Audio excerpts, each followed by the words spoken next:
naitwa Elizabeth Viata Munyika. Natoka mahali panaitwa Ithokwe. Safari yangu ilianza Januari. Ilikuwa tarehe 29 mwezi wa kwanza 2022. Nilitoka kwa choo. Nikaona damu kwa suruali. Nikaenda nikawaelezea, wakaniambia hiyo mama haina shida. Kwa maana umefika menopause inakuanga hivyo. Mimi dawa nikaenda nikakunywa. Nikiwa hiyo shida inaendelea tu, kanipea dawa zingine.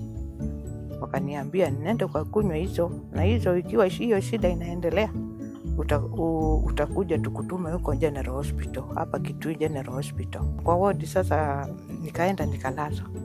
Sasa kulazwa nikaenda nikaambiwa nitangoja hapo kwa ward na kuko na vitu wanaangalia. Nikapigwe MRI.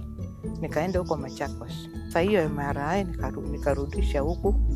Kurudisha huko General ndio nilipatwa nikaambiwa niko na cancer. Nikaambiwa stage 2. Sasa nikatumwa nilazwe tena, manake niliambiwa wanataka kutoa uterus. Ndio nikaambiwa nitaenda huko Nairobi Kenyatta. Nikafanyiwa hii inaitwa chemotherapy, radiotherapy na brachytherapy. Sasa ikawa ni kung'ang'ana. Kusumbuka, hata kulala ikawa ni shida. Mtu akiwa amepatwa na hii ugonjwa asijifiche, ajitokeze. Mimi naweza waambia hiyo chanjo ni nzuri. Manake kama mimi nilikuwa nimefanywa hiyo kitambo. Unajua hii shida singeipitia. Lakini kwa wao na njoo hiyo chanjo imepatikana. Mimi vile naweza kuwahimiza ni waende kwa hiyo chanjo. Njoo hii shida isiwapate.